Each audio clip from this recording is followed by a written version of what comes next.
Saya mau tanya Ustaz, gimana kalau suami kita zolim? Ini bertanya apa mengadu?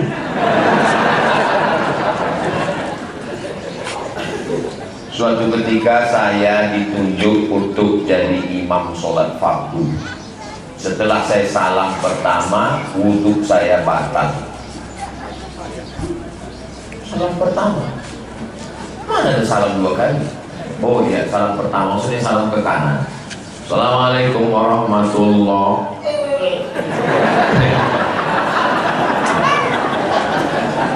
Bagaimana dengan makmum Pak Ustaz?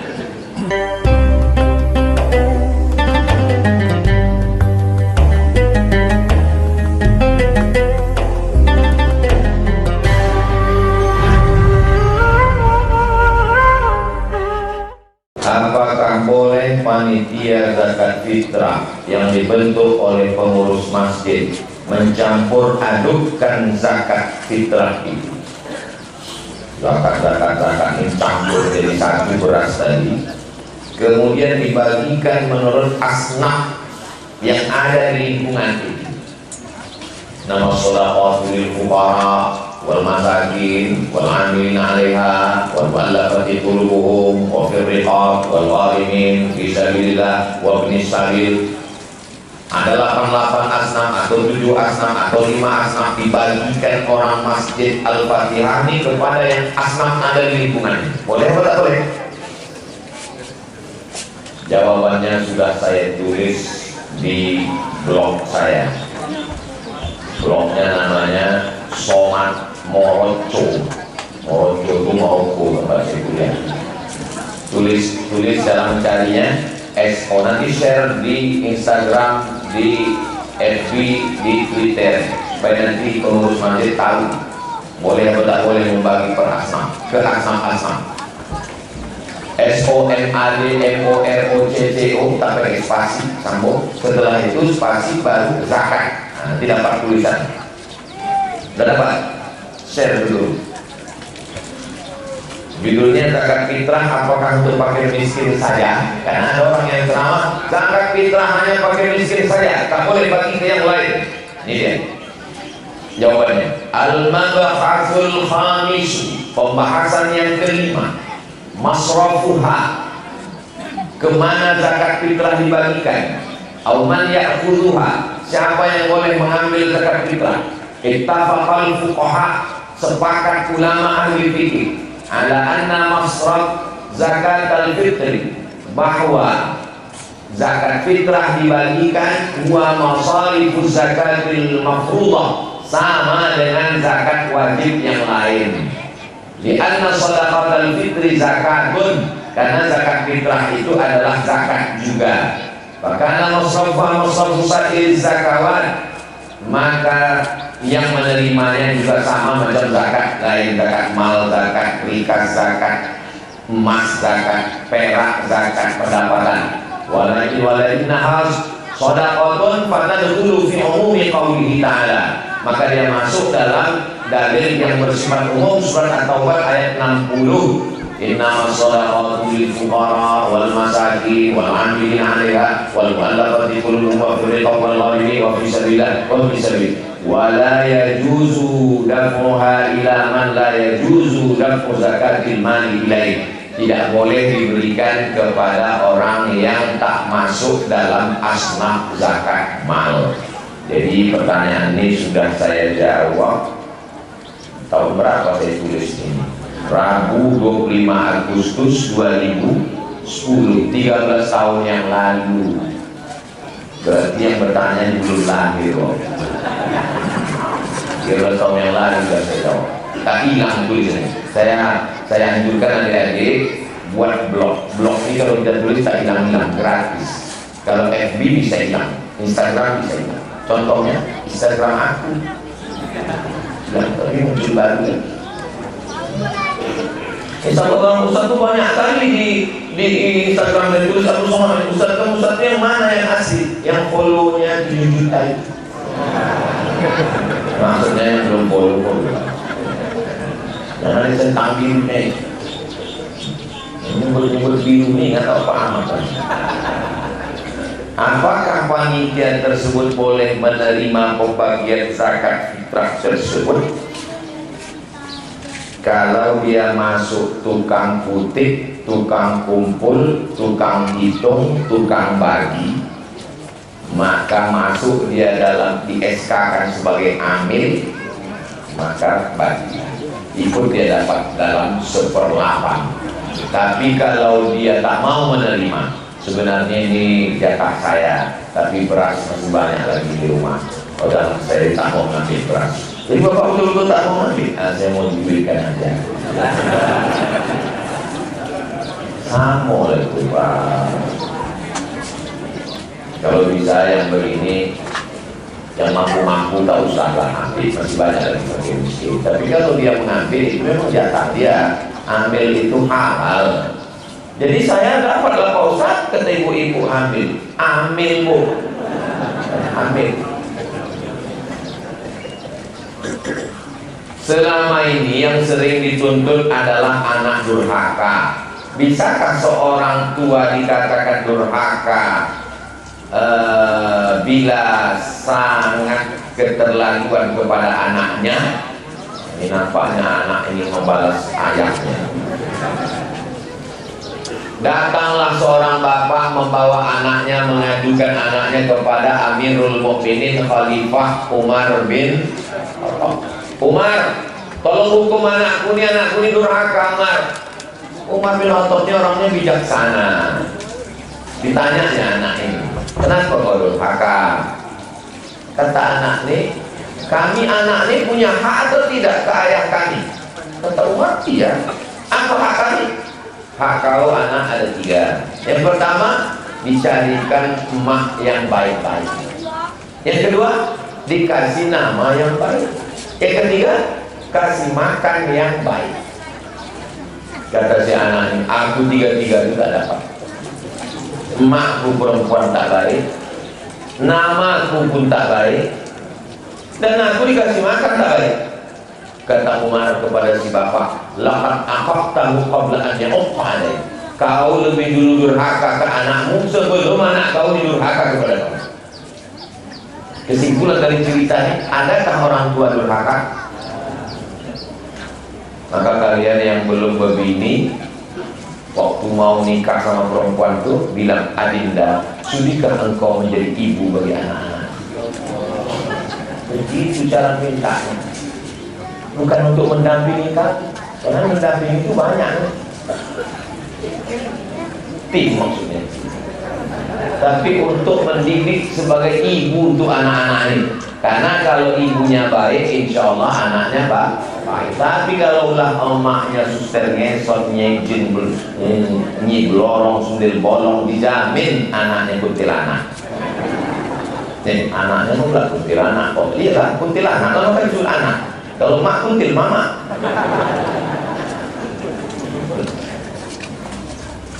Saya ceramah ke Pasir Pengarayan. Setelah jembatan Sungai Batang Lubu, belok ke kanan ada rumah tinggi. Naik saya ke rumah tinggi itu. Gambar yang paling besar di rumah itu gambar perempuan pakai jilbab, sudah tua. Nama perempuan itu Siti Hajah Siti Fatimah. Perempuan. Jadi waktu di rumah itu saya terpikir, nanti aku kalau ada duit, aku buat lampu rumah untuk almarhumah emak. Aku buat gambar yang besar macam ini. Itulah ide awal saya untuk membahagiakan orang tua. Yang saya maksud rumah besar, rumah ada gambar Siti Fatimah itu rumah Mak Pak Ahmad.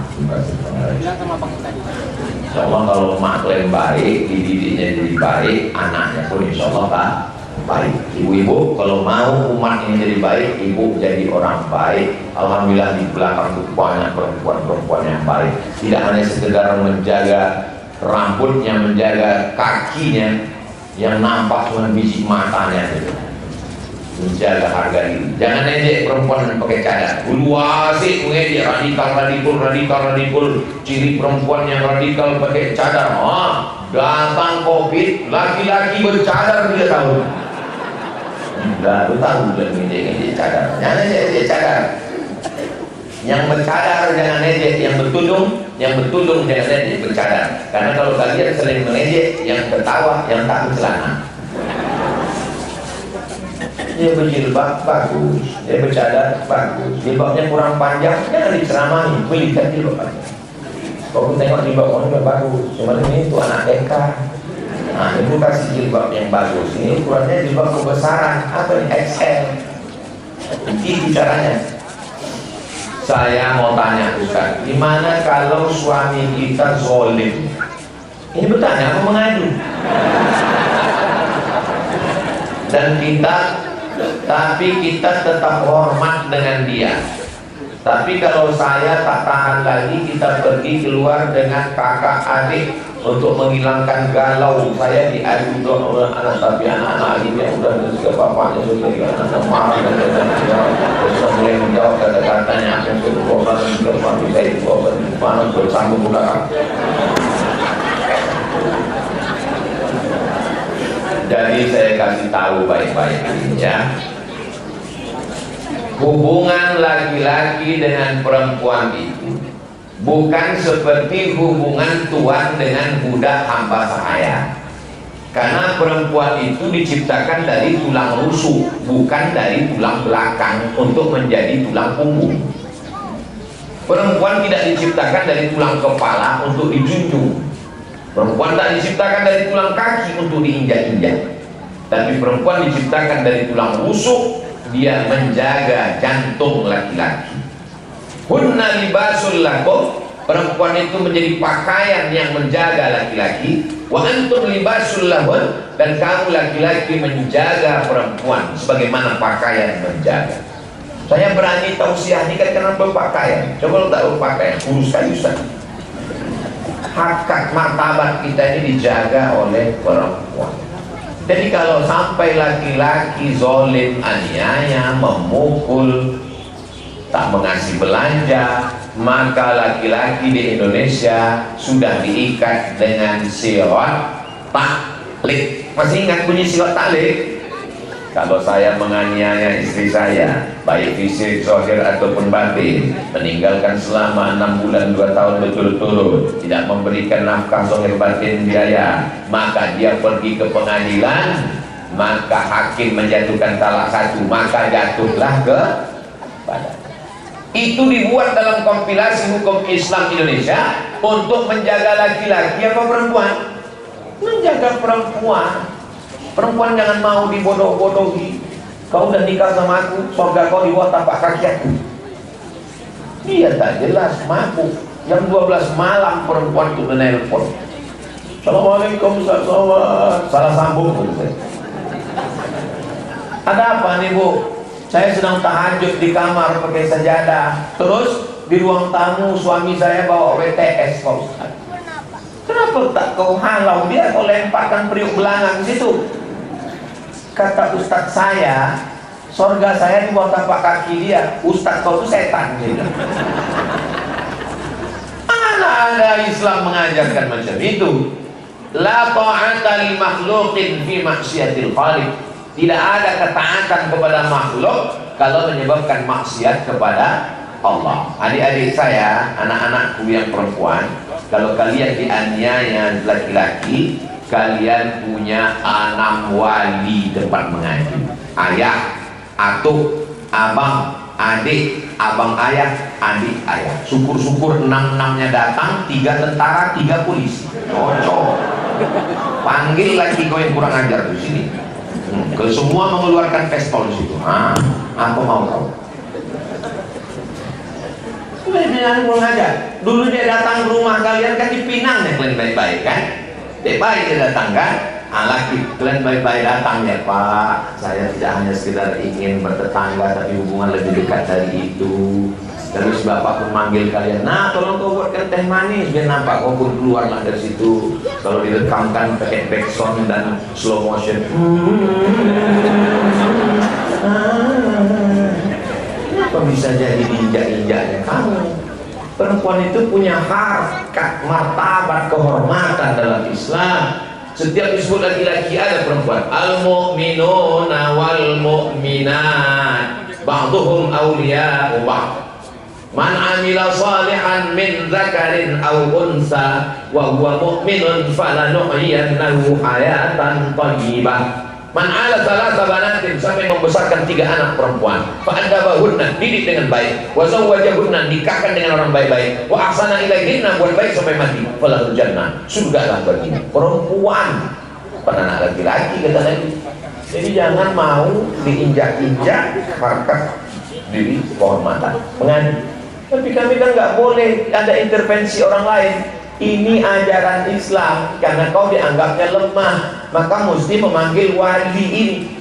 Ustadz wali? Enggak, saya tak punya anak perempuan. Saya wali murid.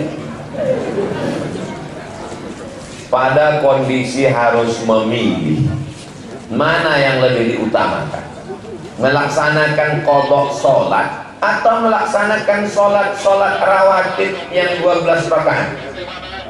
Man shalla isnatai asyarata rakaat, siapa yang sholat sunat 12 rakaat fil yaumi wal lailah, sehari semalam, bunya lahu bihinna baitun fil jannah, dibangunkan untuknya satu tempat di surga. 2 rakaat sebelum subuh, 4 rakaat sebelum subuh, 2 rakaat sesudah subuh, 2 rakaat sesudah maghrib, 2 rakaat sesudah isya. 12 rakaat. Hadisnya ada dalam Sunan Tirmidzi, tapi hukumnya tetap sunnah muakkad. Sedangkan mengganti sholat yang wajib hukumnya wajib. Mana yang lebih kuat? Tapi jangan gara-gara ini tak pernah sholat sunat sama sekali. Jadi kalau gitu bagaimana Pak Ustaz? Habis sholat zuhur, sholat sunat ba'diyah 2 rakaat, habis itu sholat sunat qadha 2 rakaat. Kalau ditanya kawan, sembahyang apa kau tadi? Bisa kau suruh sembahyang, kau jelas sembahyang kau. Kau semua kau. Suatu ketika saya ditunjuk untuk jadi imam sholat fardu. Setelah saya salam pertama, wudhu saya batal. Salam pertama? Mana ada salam 2 kali? Oh iya, salam pertama maksudnya salam ke kanan. Assalamualaikum warahmatullahi.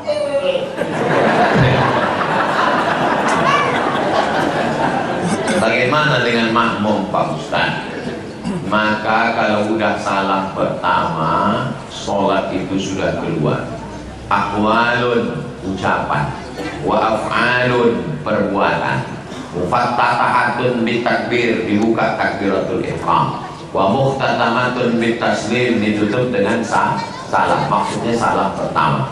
Maka makmum kalau ada dia ikut salam pertama, Assalamualaikum warahmatullahi, langsung ikutnya, dia tidak dianggap mendahului imam, fardunya sudah cukup. Tapi kalau mau dapat sunnah, salamlah setelah salam kedua. Assalamualaikum warahmatullahi, Assalamualaikum warahmatullahi, barulah kau makmum di belakang salam. Itu sunnah. Tapi kalau kau ikut setelah salam pertama, yang tak sah itu kalau imam belum salam dia udah salam.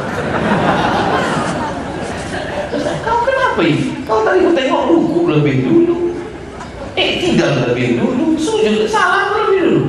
Biker subuhan, biker subuhan itu tetap mengikut imam.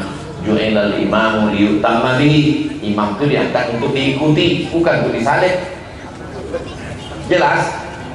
Jadi kalau dia salam pertama, tapi masa tak pula tak tertahan salam kedua? Ini nampaknya ngetes aja. Masa pula tak tertahan? Tahanlah sikit. Kalau tak tertahan lagi, salat itu tetap sah, salam pertama. Nah, aku dah menahan ini dari rakaat pertama Ustaz. Oh, patutlah. Iko pun terlopeh Ustaz.